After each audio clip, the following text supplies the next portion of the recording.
Hi friends, welcome to మన paper YouTube channel. మరి ఈరోజు గురువారం ఐజా మార్కెట్కి అయితే వచ్చినాం. మరి ఇక్కడ ఉన్న పాల కొడుతులను అయితే కొన్నారని తెలిసింది రైతులు. మరి ఎంత కొన్నారు ఏం లేదనేది అడిగి తెలుసుకుందాం. ఎంత కొన్నారన్నా? 80,000 కొన్నాడు. చూస్తున్నారు కదా పాల కొడుతులు. మరి మీ ఊరి పేరు ఏం పేరు? ఇటలాపురం మండలం మల్దకల్, జోగులాంబ గద్వాల డిస్టిక్. 80,000 అయితే కొనుగోలు చేసిరంట. చూస్తున్నారు కదా మరి కోడిదూలు అయితే పాల కోడిదూలు 80,000 అని చెప్పడం జరుగుతుంది. మరి ఎట్లా ఉన్నాయనేది కామెంట్ చేసే ప్రయత్నం చేయండి. మంచి సైజ్ అయితే ఉన్నాయి. ఏంటి కొరకు ఇవి మీరు ఉన్నది? సాకునికేనా? సేద్యం ఉందా మీకు? ఎన్ని ఎకరాల సేద్యం ఉంది? 6 ఎకరాలు ఉంది.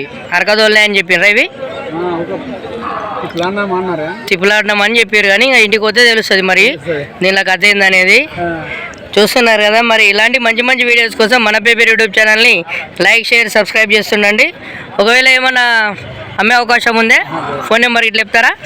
లేదు. చూస్తున్నారు కదా కొన్నదే ఆశపడి కొన్నారు కాబట్టి మంచి సాదుకోవడానికి మరి అమ్మే అవకాశం అయితే లేనే లేదంట. ఇలాంటి మంచి మంచి వీడియోస్ కోసం మన పేపర్ యూట్యూబ్ ఛానల్ని లైక్, షేర్, సబ్స్క్రైబ్ చేస్తుండండి. Thanks for watching. బాబాయ్.